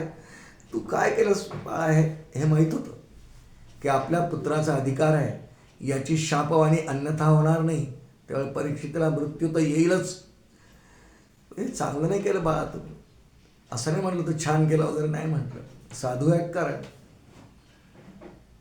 प्रसंग संपला हा.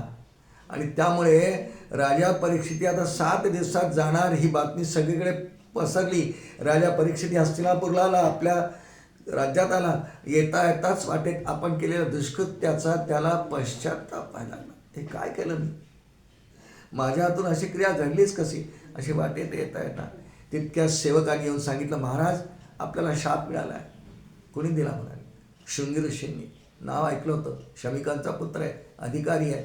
राजाने आपला मस्तकावरचा मुकुट काढून ठेवला, वस्त्र बदलली, आपल्या धर्मपत्नीला बोलावलं, इरावतीला, पुत्रांना बोलावलं, मुलांना बोलावलं आणि सांगितलं, इरावती मला असा असा शाप माझ्याच कर्मामुळे मिळालेला आहे.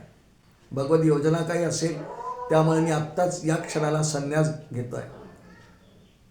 धर्मपत्नीची परवानगी आणि ज्येष्ठ पुत्राच्या स्वाधीन धर्मपत्नीला केल्यानंतरच गृहस्थाश्रमी माणसाला संन्यास धारण करता येतो, घेता येतो. परीक्षिती गृहस्थाश्रमी आहे. आपल्या बायकोची परवानगी, बायकोला मुलांच्या स्वाधीन करून परीक्षितीने सर्वसंग परित्याग केला, संन्यासी झाला. आता चाललाय की आता 7 दिवस माझ्याकडे आहेत. ही भागवताची भूमिका आहे श्रोते. 7 दिवस माझ्याजवळ उपलब्ध आहेत. 7 दिवसामध्ये मला असं काही ऐकायला मिळालं पाहिजे की त्या श्रवणानेच मला मुक्ती मिळेल. कारण नरतनूचा अंतिम ध्येय काय त्याला माहिती आहे. श्रीमद भागवतात या ठिकाणी श्लोक आहे, आलोड्य सर्वशास्त्राणी विचार्यच पुनः पुन्हा इदम एकम सुनिष्पन्नम ध्येयो नारायणो हरी. असं त्या ठिकाणी वर्णन आहे. ध्येय नारायण आहे हे माहिती होतं. म्हणून 7 दिवसामध्ये आता भरपूर अवधी देवाने दिला. देव कृपावंत आहे. तो निघाला शोध घ्यायला, कोण मला साधू भेटला पाहिजे, इच्छा. आणि मगाशी नैमिषारण्यातून पायी निघालेले, श्रीमद भागवत ग्रंथ संहिता डोक्यावर धारण करून निघालेले आमचे शुकदेव महाराज तिकडनं येतात आहे. राजा पोचलाय. गंगा किनारी स्थान आहे शुकताल. शुकताल या ठिकाणी परीक्षिती आणि शुकदेव महाराज यांची भेट झाली. परीक्षितीला आनंद झाला. शुकदेव काही बोलत नाही आहे. त्यांचं ते रूप पाहिलं, डोळ्यावरचं त्यांच्या चेहऱ्यावरचं तेज पाहिलं, डोक्यावरचा ग्रंथ पाहिला. एका वृक्षाखाली बसले. त्या वृक्षाखाली बसल्यानंतर, वटवृक्ष एक फार मोठा आहे, हे इतक्या पारंब्य आहे, म्हणजे इतका मोठा वृक्ष आहे श्रोते. आजही तोच वृक्ष आहे. 5200च्या पुढे वर्ष होऊन गेली पण वृक्ष तोच आहे अशी आख्यायिका आहे. इतका मोठा वृक्ष आहे. अजूनही कोणी भागवत कथाकार तिथे जर गेले, जातातच. शुकताल हे ठिकाण भागवत कथेसाठीच आहे. लहानसं गाव आहे. आमच्या सद्गुरूंच्या कृपेने आम्ही 4-5 वेळा गेलो आहे कथा करण्यासाठी. त्या ठिकाणी जो वृक्ष आहे त्याचा बुंधा इतका मोठा आहे, त्याला शुकदेव मानतात. आणि त्याला आधी पहिल्या दिवशी त्याची पूजा करून, शास्त्रोक्त पद्धतीने पूजा करून, त्याला वस्त्र समर्पण करून, एक धोतर पुरत नाही, 5 धोतर लागतात एकाला एक गुंडावून, तेव्हा कुठे त्याला वस्त्र बांधल्या जातात. ती पूजा करायची असते. शुकदेव आहेत. आणि त्या वृक्षाच्या सान्निध्यात त्याच्या छायाखाली आता राजा परीक्षित आणि शुकदेव यांच्या माध्यमातून कलियुगामध्ये आपल्यासाठी भागवत कथा येते आहे. हे भागवत कथेचं स्वरूप आहे, हे मूळ आहे. म्हणून परीक्षिती, शुकदेव आणि राजा परीक्षिती या तिघांचे एकंदर संबंध कसे, हे यासाठी पहिला स्कंद पूर्ण 19 अध्यायांचा महर्षी वेदव्यासांनी त्यासाठी खर्ची घातलाय, लिहिलाय. सुंदर वर्णन आहे. आपण तरी सार रूपाने ग्रहण केलं आहे. आणि आता परीक्षिती शुकदेवांना प्रश्न विचारणार आहे. महाराज, मी पापी आहे, माझ्या हातून अधर्म घडला आहे, पण माझं एक भाग्य आहे. मला शाप या महाराज, मला शाप मिळाला शंकर ऋषींचा की माझ्याकडे 7च दिवस शिल्लक आहे, 7व्या दिवशी मला मृत्यू होणार आहे. पण महाराज, हे भाग्य आहे माझं की माझ्या अंतिम दिवसांमध्ये अंत्यसमयी मला आपल्यासारख्या साधूचं दर्शन होतं आहे. महाराज, आपण अधिकारी आहात, माझा आपल्याला प्रश्न आहे. परीक्षितीने शुकदेवांना परमसिद्धीसाठी प्रश्न विचारले की या नरतनुधारी जीवाची परमसिद्धी, मोक्षाला परमसिद्धी म्हणतात, त्याला मोक्ष कशामुळे प्राप्त होतो? ज्याचा मरण जवळ आलेला आहे, मृत्यू अगदी सन्निध आहे, जाणीव आहे की शृंगेरीचा शाप अन्यथा होणार नाही, खराच होणार आहे, मला माहिती आहे. पण 7 दिवसात माझं कल्याण कसं होईल, माझा मोक्ष कसा मिळेल, म्हणून मी काय करावं, असे 6 प्रश्न विचारले. मी काय करावं, काय ऐकावं, काय बोलावं, कशाचा त्याग करावा, असे 6 प्रश्न विचारले. आणि या 6 प्रश्नांच्या उत्तरात शुकदेव महाराज बोलणार आहेत. पहिला स्कंद जेव्हा समाप्त होतो श्रीमद भागवताचा श्रोते हो, शुकदेवांचं फक्त आगमन आहे. राजा परीक्षितीने पूजन केलेलं आहे. तद्विद्धी प्रणिपातेन परिप्रश्नेन सेवया उपदेक्षन्ति ते ज्ञानम ज्ञानिनस तत्वदर्शिना, असा भगवद्गीतेत श्लोक आहे 4थ्या अध्याय. की सद्गुरूंच्या चरणांशी बसल्यानंतर वागणूक कशी असावी ते उपदेक्षन्ति ते ज्ञानम बरोबर आहे, पण तद्विधी, त्याचा विधी काय? प्रणिपातेनं साष्टांग वंदन केलंय, पूजा केली. परिप्रश्नेन सेवया, प्रश्न केला, सेवा रूप बसलाय की श्रवण करणे सेवाच आहे. सद्गुरूंच्या मुखातून एक जरी शब्द बाहेर येत असेल आणि तो ऐकायला साधक किंवा शिष्य बसलाय, याला सेवाच म्हणतात. सद्गुरूंच्या मुखातला वाक्य नवे शब्द, त्यांचे बिसाट शब्द, सुखे मनोयती वेद, सदैव सच्चिदानंद का न होवावे, माऊलींची ओवी आहे ज्ञानेश्वरी. आता शुकदेव बोलणार. पहिल्या स्कंदात श्री शुक उवाच असं नाही आहे, ते द्वितीय स्कंदाच्या पहिल्या श्लोकात येणारे श्रोते. मग द्वितीय स्कंदापासून खरी भागवत कथा सुरू होते. पहिला स्कंद श्रीमद भागवत ग्रंथाचा हा असा प्रस्तावना रूप आहे. शुकदेव, परीक्षिती, वेदव्यास या तिघांचे आपसात संबंध काय? श्रीमद भागवत कथा आपल्यासमोर कधी आली, कुठे आली, कोणी सांगितली, कोणी ऐकली, साक्षीला कोण आहे? आता शुकदेव परीक्षितीला भागवत सांगणार. ही वार्ता सगळ्या जगात पसरली हो, त्रैलोक्यात पसरली. आणि त्रैलोक्यातले साधू मुनी, अगदी पराशर, अत्री, याज्ञवल्क, सगळे सगळे सगळे ऋषी, वेदव्यास साक्षात ते, ही सगळी ऋषी मंडळी, देवतागण, हे सगळे त्या ठिकाणी कथा श्रवण करायला आले, असं वर्णन आहे पहिल्या स्कंदात. इतकंच नव्हे, भगवती गंगा जी शुकतालला वाहते, गंगोत्रीवर निघाल्यानंतर तिचा जो प्रवाह आहे तो शुकतालून जातो, पात्रही मोठा आहे. गंगा नदीने विचार केला, इतकं सुंदर शास्त्र आता बाहेर येणार, मला कधी ऐकायला मिळेल? सगळ्या नद्या स्थूल रूप धारण करून त्या ठिकाणी श्रवणाला आल्या, असं वर्णन वेदव्यासाने केलं. शांत असलेली गंगा वस्ती, गंगा फार अल्लड आहे. ऋषिकेश हरिद्वारला पहा, पण खळखळ खळखळ. इथे जर आपण एक वस्तू टाकली, रुमाल टाकला, 50 फुटावर दिसतं. पण शुकतालची गंगा शांत आहे. ती शांत, तशी अल्लड आहे, पण शांत का झाली? शांत चित्ताने श्रवण करावं हा उपदेश आपल्याला देण्यासाठी. कधीही श्रवण करताना मनाच्या तोडून ओढी, श्रवणी बैसावे आवडी, सावधपणे घडीने घडी काळ सार्थक करावा, श्री रामदास बोधात वर्णन आहे. शांत अंतःकरणाने श्रवण करावे सांगण्याकरता पहिला गंगा तिथे आली, सगळे पर्वत आले, सगळे ऋषीमुनी आले, हजारो लाखोंची गर्दी, गाव लहानसं, शुकताल. आणि तीच परंपरा आजही सर्व भागवत कथाकारांनी सुरू ठेवली आहे. ज्यानी म्हणून भागवत कधी कुठेही बोलावं, त्यांनी एकदा तरी जीवनात शुकतालला गेलं पाहिजे, तिथे कथा केली पाहिजे. किती लोक असावेत हा काही प्रश्न नाही, पण तो जो वृक्ष आहे शुकतालला, वटवृक्ष, त्या वृक्षाच्या छायेत बसून सगळेच त्या ठिकाणी भागवत कथा करतात. संपूर्ण भाषांमध्ये कोणत्याही भाषेतलं भागवत त्या ठिकाणी सुरू असतं. श्रोते हो, प्रथम स्कंदाची समाप्ती शुकदेवांच्या भाषणाने नाही, परीक्षितीच्या प्रश्नांनी आहे. आणि द्वितीय स्कंदामध्ये मग जो 10 अध्यायांचा आहे त्यामध्ये मग परीक्षितीला शुकदेव, आता शुकशास्त्र खरं द्वितीय स्कंदापासून आहे, म्हणून श्रीमद भागवत ग्रंथाला शुकशास्त्र असंही म्हणतात. कारण आता शुकदेव बोलणार, अगदी 13व्या स्कंदापर्यंत शुकदेव बोलणार. 13व्या स्कंदामध्ये मग ते निघून जाणार उठून शुकदेव. परीक्षितीला मोक्ष मिळाल्यानंतर ते निघून जाणार.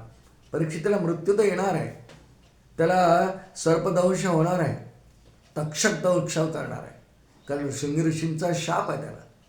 याप्रमाणे द्वितीय स्कंदात मगाशी उल्लेख झाल्याप्रमाणे सर्वात मुख्य प्रकरण चतुश्लोक भागवत आहे 9व्या अध्यायामध्ये.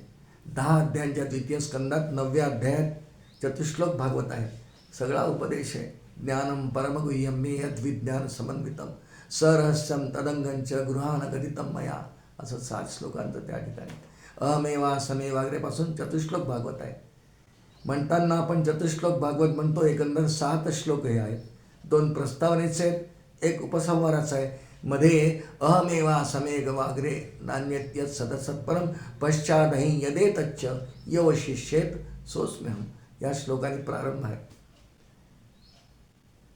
संपूर्ण जीवनाचं तत्त्वज्ञानात आहे, भगवत महती आहे.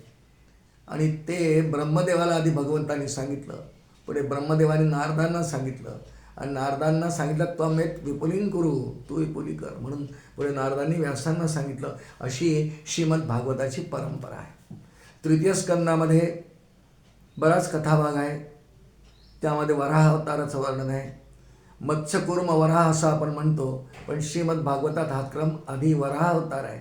आणि तृतीय अध्यायाचं अत्यंत महत्त्वाचं वैशिष्ट्य, ज्याला आपण मगाशी स्पर्श केला, कपिल देवहूती संवादानी या स्कंदाची समाप्ती आहे. चतुर्थ स्कंदामध्ये अनेक कथा इतर आहेत, पण सर्वात मुख्य चरित्र स्कंदाच्या अंतिम भागात येतं ते ध्रुवाचं चरित्र आहे.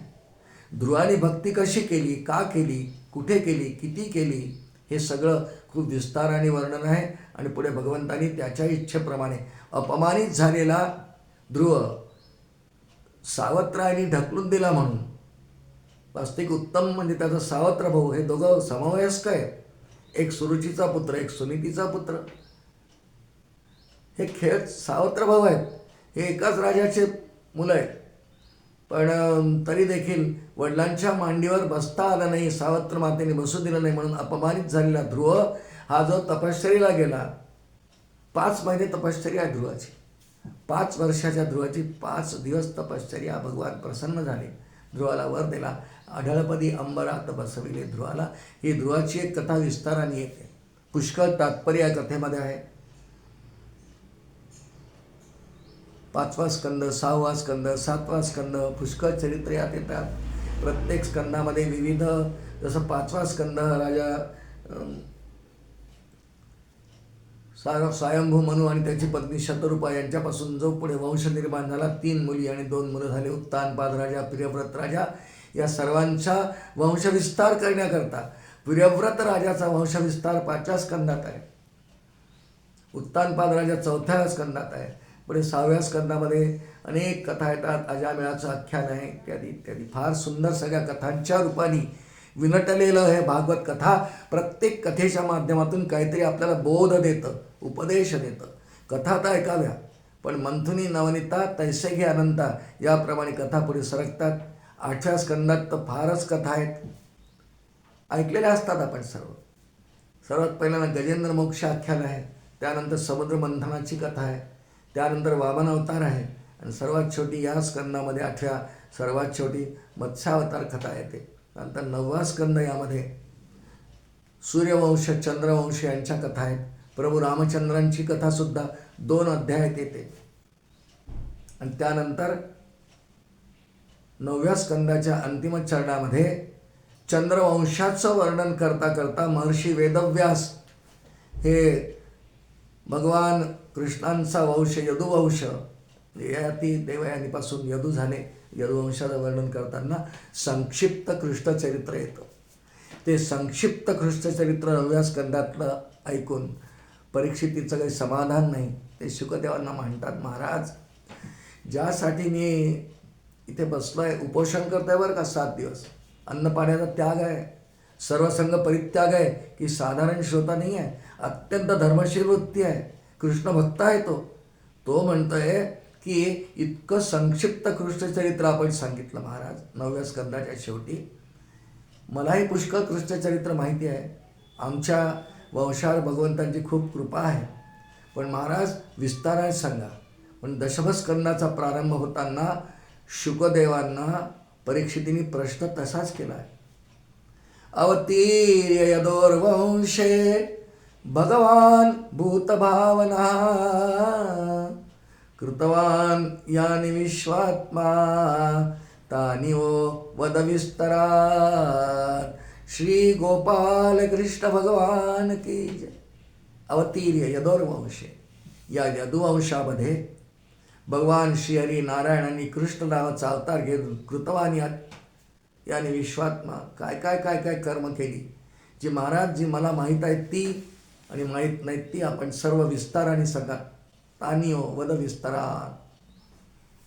म्हणून शुकदेव परीक्षिती राजाला विस्ताराने अगदी कृष्ण जन्माच्या पासून अवतार धारण करण्यापासून आधीपासून सगळी विस्ताराने देवकी वसुदेवांच्या विवाहापासून प्रारंभ आहे.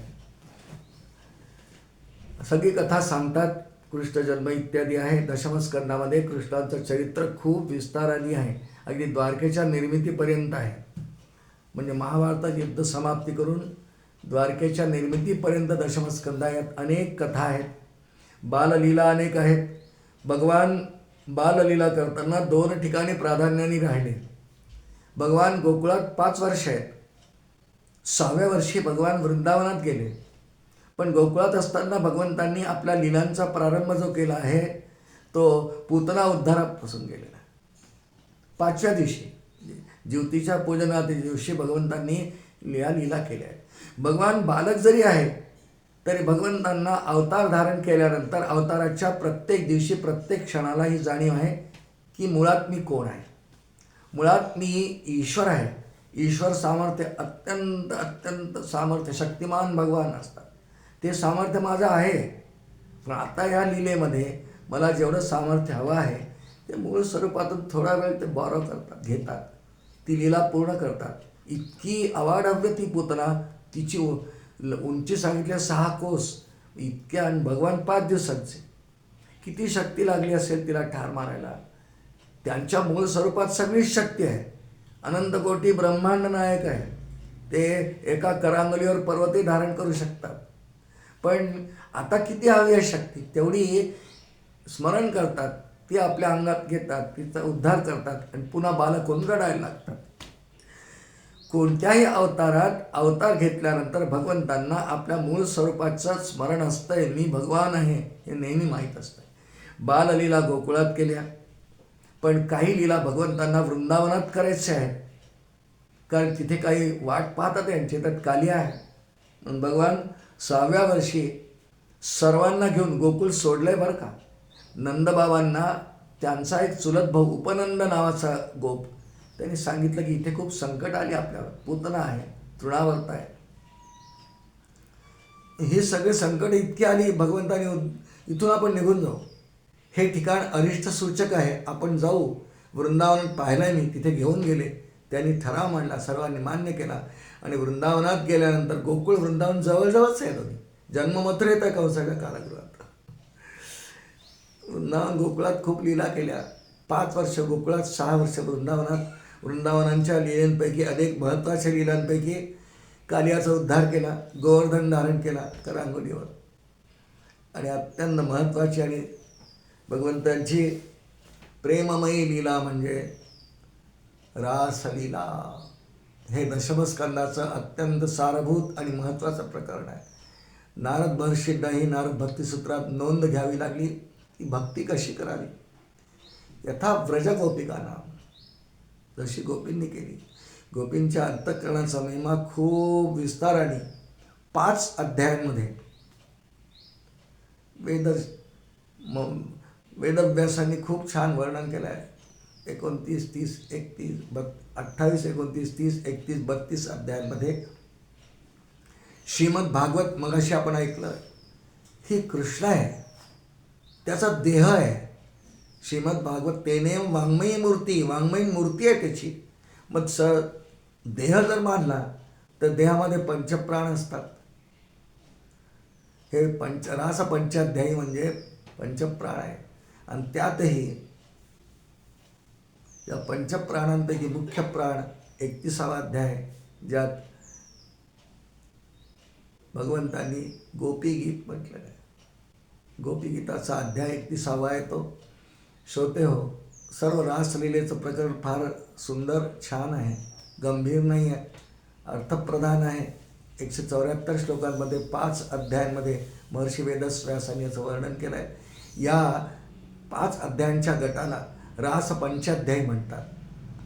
अनेक आचार्यांनी पुढे रास पंचाध्यायावर अनेक ग्रंथ निर्माण केले, अनेक विद्वानांनी ते गायले, पुस्तकं निघाली. दशमस्कंदातला अत्यंत महत्त्वाचा भाग रासलीलेचं प्रकरण आहे.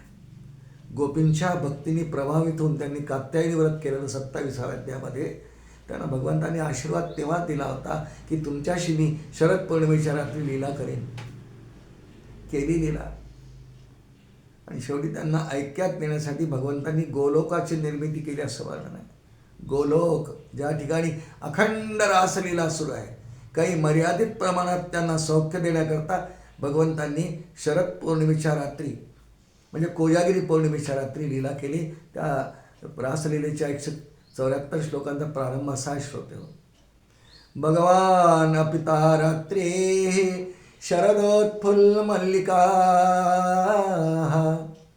वीक्षरंतुम समाचक्रे योगमाया समाश्रिता. श्री गोपाल कृष्ण भगवान की जय. भगवान पिता रात्री शरदोत्फुल्ल मल्लिका असं वर्णन आहे.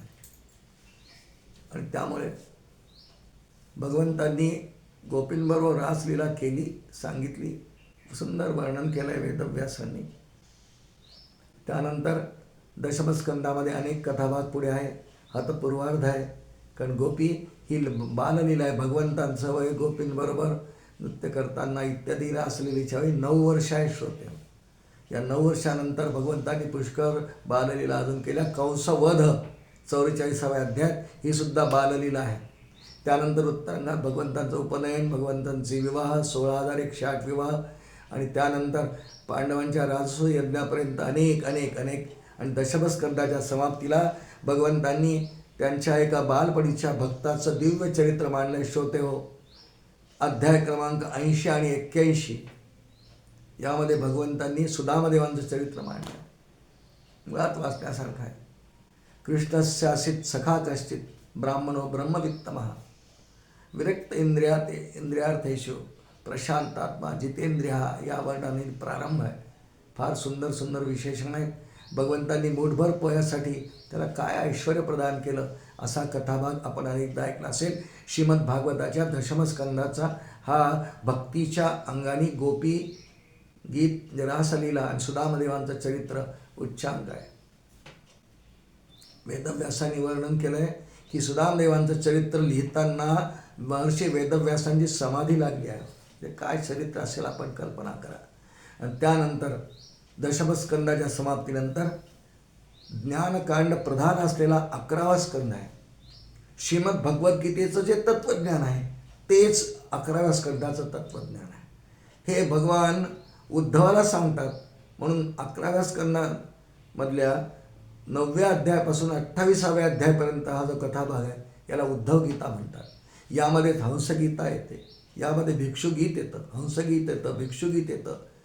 आणि त्याचबरोबर ह्यामध्ये 9 योगेश्वर आणि निमिराजा संवाद येतो. तो सुरुवातीला 3, 4, 5 अध्यायांमध्ये.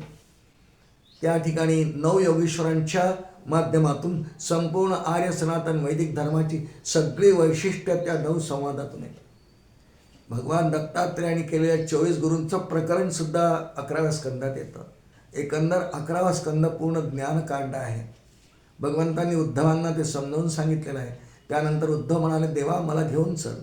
नाही म्हणाले, तू इथे राहा. त्याला बद्रीनारायणला पाठवून दिलं आणि भगवंत आपल्या अवतार समाप्तीसाठी गेले. ते ज्या ठिकाणी गेले त्याला गुजरातमध्ये भारुका क्षेत्र म्हणतात. त्या ठिकाणी भगवंतांनी स्वेच्छेने आपला देह समाप्त करण्याकरता जरा नावाच्या व्याधाला बाणाचं निमित्त करून भगवंतांना मारायला सांगितलं. भगवंतांनी उजव्या पायाच्या अंगठ्याला बाण त्याला मारण्याची प्रेरणा दिली. भगवंतांनी त्या ठिकाणी भारुका क्षेत्रावर आपला देह विसर्जन केला. अवतार समाप्त स्वेच्छेने केला. त्यानंतर 12वा स्कंद, या स्कंदामध्ये परीक्षितीने एवढी सगळी कथा ऐकली. भगवंतांचं विस्ताराने चरित्र ऐकलं कृष्णाचं. श्री विष्णूंचे 10ही अवतार सार रूपाने ऐकले. ध्रुव प्रल्हादांच्या कथा ऐकल्या. 7व्या स्कंदामध्ये प्रल्हाद चरित्र विस्ताराने आहे. एकच चरित्र आहे. हे सगळं ऐकलं परीक्षितीने आणि एक अंतःकरणाची धारणा झाली की ध्यान कसं करावं, भजन कसं करावं, अंतःकरण शांत कसं करावं, हे सगळं तो या कथांच्या माध्यमातून शिकला. ध्यानाचा अभ्यास झाला. आता प्रत्यक्ष करायचं आहे. परीक्षितीत ध्यानाला बसला, पण शृंगी ऋषींचा शाप खोटा होणार नाही आहे. खरोखर तक्षक आलाय, त्याला दंश केलाय, पण परीक्षितीत त्याआधी समाधीस्थ झालाय. त्याला मोक्षप्राप्ती झालेली आहे. तो ध्यान चिंतन म्हणून आणि भगवंतांच्या चरणविंदांचं जे शुकदेवांनी एवढं निरूपण गोड केलं, त्याने भगवंतांच्या सगुण विग्रहाच्या एकंदर सर्व अवयवांवर आपलं मनन करत चिंतन करत स्थिर झाला. काही हालचाल नाही, स्थिर झाला. तो मोक्ष प्राप्तच झाला. म्हणून त्या निर्जीव त्याच्या देहाला, निर्जीव नाही म्हणू आपण, पण त्याच्या स्थूल देहाला शृंगीराजाच्या शापाप्रमाणे तक्षकाने दंश केला जरूर. आणि तो त्यातून ज्वाळा निघाल्या तो गेला. पण त्याआधीच तो भस्मीभूत होण्याच्या आधीच त्याला जे मिळवायचं होतं ते शुकदेवांच्या निरूपणामुळे, श्रीमद भागवत कथा श्रवणामुळे परीक्षितीला 7व्या दिवशी, बरोबर कथेचा 7वा दिवस, ही वेदव्यासांनी मांडणी केली आहे की एखाद्या कथाकाराने कथा करताना कुठे कुठे थांबावं, 7 दिवसात कथा कशी संपवावी, प्रथम दिवस विश्राम, द्वितीय दिवस विश्राम, असं करत करत करून ठेवलेलं आहे. आणि परीक्षितीला मोक्ष मिळाला. त्याला मोक्ष मिळाला त्याआधीच शुकदेव महाराज निघून गेले. सर्व देवांनी, संतांनी, आचार्यांनी, तिथे उपस्थित असलेल्या श्रोत्यांनी साधू साधू घोषणा केली, निघून गेला. वेदव्यासांनी ग्रंथ समाप्तीकडे आले आणि सुरुवातीला उल्लेख केल्याप्रमाणे श्रीमद भागवत महापुराण ग्रंथाचे 18,000 श्लोक, असे सगळे पुराण ग्रंथ मिळून किती श्लोक आहेत याचं वर्णन, 4 लक्ष श्लोक आहेत. त्याचं वर्णन शेवटी केलेलं आहे. कर्म, उपासना, ज्ञान अंगाने सगळं भागवत ग्रंथाची मांडणी करताना आणि प्रधानतेने कृष्णचरित्र जगासमोर बालपणापासून यावं यासाठी भागवत ग्रंथाची जी रचना आहे. पण या सर्व ग्रंथाचा समारोप महर्षी वेदव्यासांनी ज्या श्लोकांनी केला, कारण नंतर कलियुग सुरू झाले आणि कलियुगामध्ये प्राधान्याने कृते ध्यायतो विष्णू त्रेतायाम यजतो मखैः द्वापरे परिचर्यायाम कलौतत हरिकीर्तना, असा श्लोक आहे 12व्या स्कंदामध्ये. हरिकीर्तन, नामस्मरण, जप, जाप्य म्हणून श्रीमद भागवता ग्रंथाचा समारोप, शेवट हा भगवंतांच्या नामाचा महिमा गाण्यासाठी केला आहे. श्रीमद भागवताचा अंतिम श्लोक आहे, नाम संकीर्तन यस्य सर्व पाप प्रणाशनम प्रणामो दुःख शमनः तन्नमामि हरिं परम. सोपा श्लोक आहे. नाम संकीर्तनम यस्य, ज्याचं नामस्मरण केल्याने सर्व पाप प्रणाशनम, सर्व पापांचा परिहार होतो. तेच रामदास स्वामींनी सांगितलं. आणि मग प्रणामो दुःख शमनः, त्याला वंदन केल्याने दुःखांचा नाश होतो असं सांगणारा श्लोक आहे. म्हणजे नामस्मरण आणि भगवंतांचं अखंड वंदन, नमस्कार, वंदनाला प्रणाम करणं यांनी सर्व पापांचा परिहार आणि दुःखाची शांती होती, उपशम, दुःख निवृत्त होतात असा उपदेश सांगणारा, तात्पर्य सांगणारा, बोध करणारा अंतिम श्लोक श्रीमद भागवताचा आहे. श्रोते हो, याप्रमाणे श्रीमद भागवत सार आपल्या उपलब्ध वेळेमध्ये जेवढी मर्यादा बोलल्या गेली होती मला त्याप्रमाणे श्रीमद भागवत सार असा विषय आपल्यासमोर मांडण्याचा प्रयत्न केला. भागवताचा महिमा अपार आहे. कोणत्याही ठिकाणी कोणत्याही गावात अखंड भागवत सप्ताह ही कथा होऊन गेल्यापासून सुरू आहे. पण आद्य कथाकार श्रीमद भागवत ग्रंथांचे शुकदेव महाराज आहेत. आणि पहिला श्रोता कलियुगातला श्रीमद भागवत निरूपणाचा पहिला श्रोता राजा परीक्षित आहे. अखंड कृष्णस्मरण घडावं यासाठी श्रीमद भागवत ग्रंथाचं परिशीलन करत राहावं, ऐकत राहावं. एकदा ऐकून आपल्या अंतःकरणाची तृप्तता शांती होणार नाही कधीही. अनेक वेळा ऐकावं, अनेक आचार्यांकडून ऐकावं, तात्पर्य ग्रहण करावं, बोधकरण ग्रहण करावा आणि आपल्या परीने त्यानुसार आचरण करण्याचा प्रयत्न करावा. भक्ती वाढवत जावी. कारण भक्तीचे नियोगे देव निश्चय पावती मानव ऐसा आहे अभिप्राय. या ग्रंथी दासबोधात तेच आहे, भागवतात तेच आहे, ज्ञानेश्वरीत तेच आहे. भगवंतांचं भक्त व्हावं. जीवानी मनुष्य जन्म मिळाल्यानंतर भगवंतांची भक्ती करून त्याला अनन्य शरण जाऊन आपल्या जीवनाचं सार्थक करून घ्यावं. हे जे सर्व ग्रंथांचं सार आहे तेच श्रीमद भागवताचंही सार आहे. मला ही प्रवचन सेवेची संधी दिली याबद्दल फक्त आयोजकांचे मनपूर्वक आभार मानतो. भगवान श्रीकृष्ण यांच्या चरणी विलीन नम्रतेने प्रणाम करतो आणि माझ्या सद्गुरूंच्या चरणी ज्यांची प्रतिमा माझ्या उजव्या हाताला आहे, माझे परमपूजनीय सद्गुरू प्रल्हाद महाराज रामदासी साखरखेडा गोंदवलकर महाराजांच्या परंपरेतले, त्यांना प्रणिपात करतो आणि झालेली सेवा या सर्वांच्या चरणी समर्पण करतो. वाणीला विराम देतो. श्री गोपाल कृष्ण भगवान की जय. श्री शुकदेवजी महाराज की जय. बोलिए भागवत महापुराण की जय. जय जय रघुवीर समर्थ.